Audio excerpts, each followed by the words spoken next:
Hey, what's up everyone? I'm Colby from Sanitarian Productions. We're back again with another action figure unboxing. In this episode, we're taking a dive into the Jurassic World line with the Pteranodon.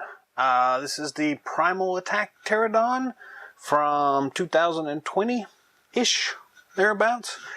So yeah, comes in I guess an unwindowed box. I don't know what you kind of call this type of packaging, but it's an open package here. You have full access to the figure beast inside of it. It does look pretty cool sitting on the shelf, made by Mattel. Has all the regular Jurassic World markings on it. It has Soundstrike. Yeah, so yeah, it looks cool. Looking at the package a little bit more, you can see the Pteranodon there inside of it. It does have Sound Attack, Soundstrike, all that good stuff.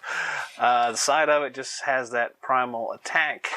And then on this side, the Jurassic World logo, which is still pretty cool. And then on the back, we have some of the action features here. Wing flapping action and a chomp.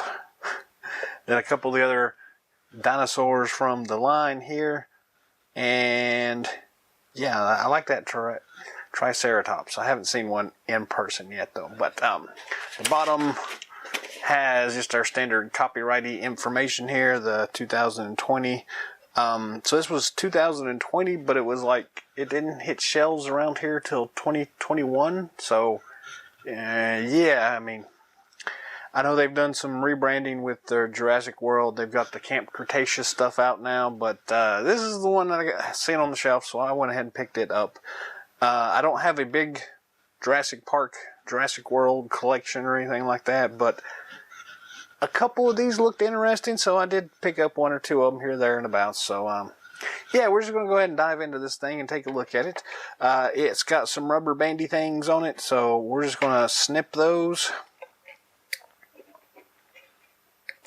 Try to anyways. How's the best way to get in here like that, I guess. And it comes right out here. So there is our Pteranodon. We'll come back to it in a second.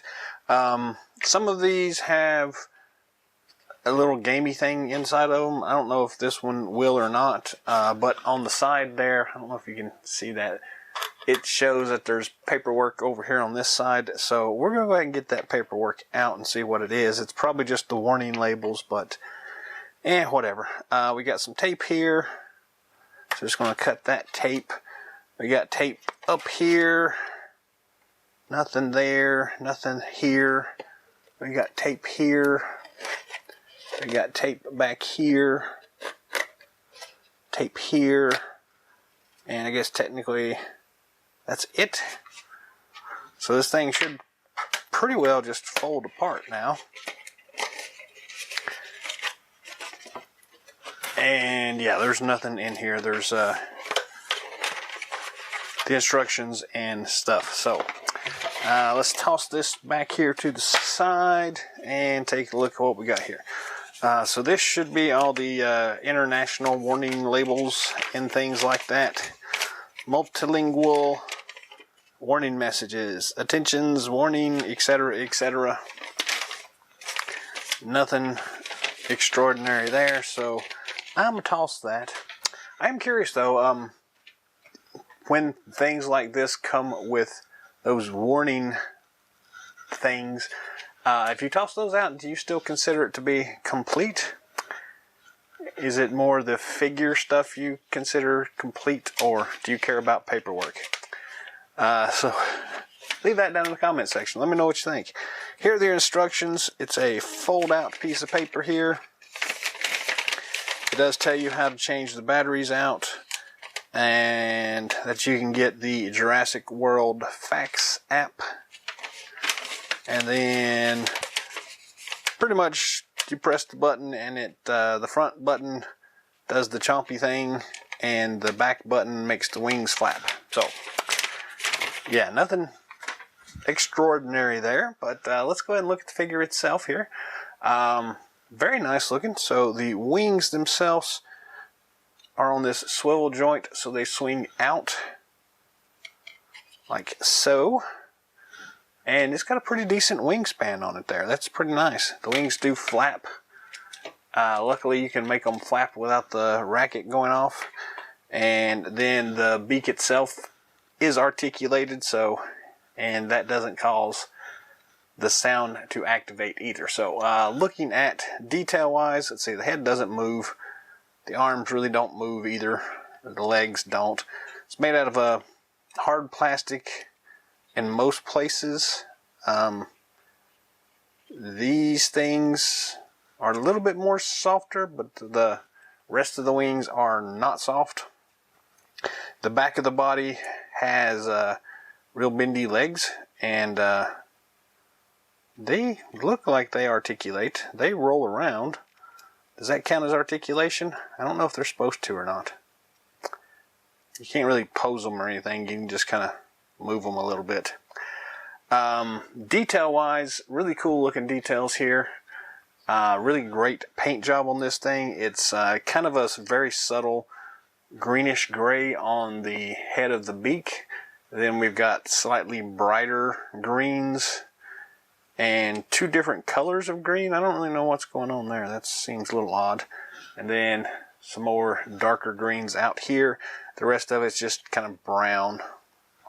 No paint really on the body here. We do have the little scanny code thing there for their app.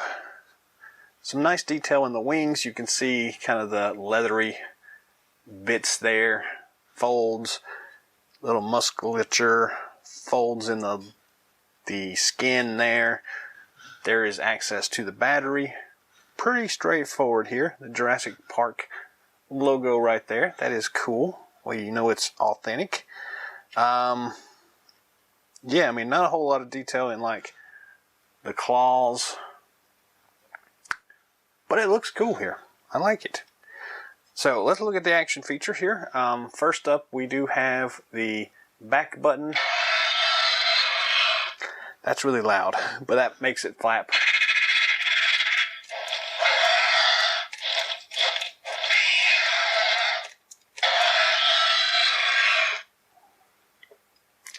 Let's do it from the front here.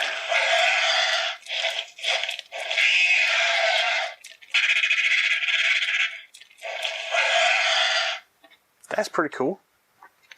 Then the front of the button does the chomp feature.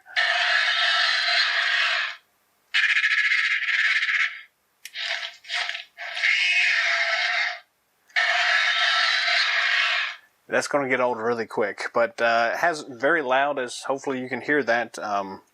Very wide kind of openings here for the sound to come out with that little speaker in there. I'm kind of surprised how loud that actually is. But yeah, that's cool. The action feature is pretty decent. I mean, the wings do flap. And it uses gravity to kind of hinge these things down when it does flap. Then you can roll it back like that.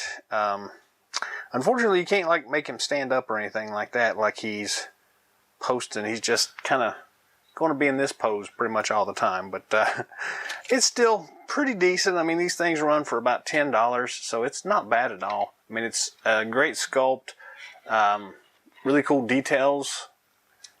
I like the fact that the mouth will come open without having to activate the little thing on the side. Same thing for the wings. You can get them to flap yourself.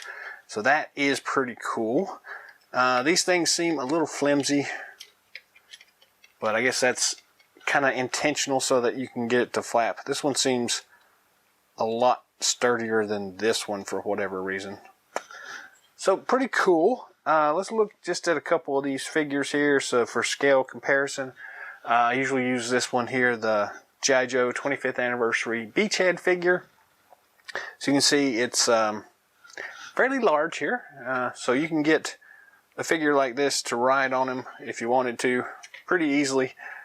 I don't know, if you get into mixing G.I. Joe and dinosaurs, I mean, there's some precedence for that. There's a that Dino Hunt set near the end of the line. So anyways, it's a pretty decent scale here. Nice Dino Riders figures. This one, yeah, you can see quite a bit of a scale difference here, but you can still get them to ride on here as well.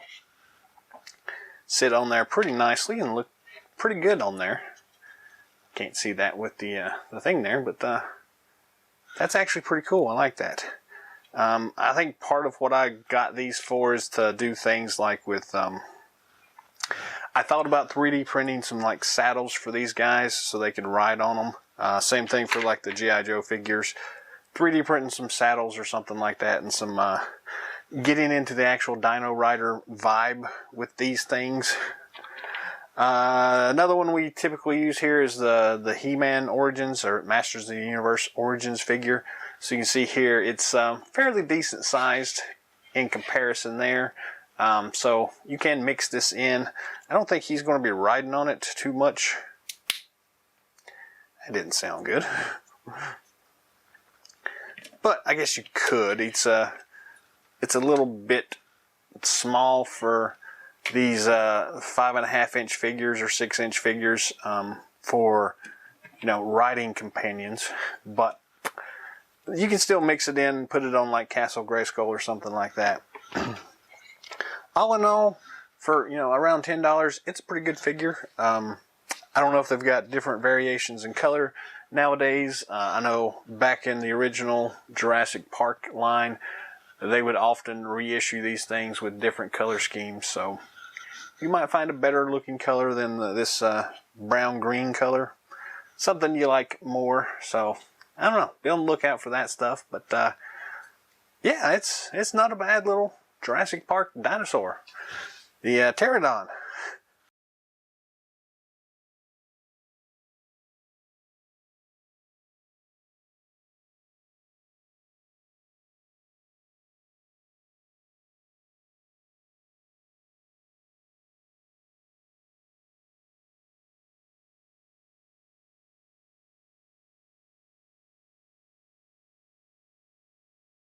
Well, that's all the time we've got for today, so as always, thanks for watching. I appreciate y'all stopping by. Drop some comments down below. Let me know what you think of this Jurassic World Pteranodon figure. How does it fit into your collection? How does it compare with some of the other Jurassic World beasts, dinosaurs, however you want to look at that?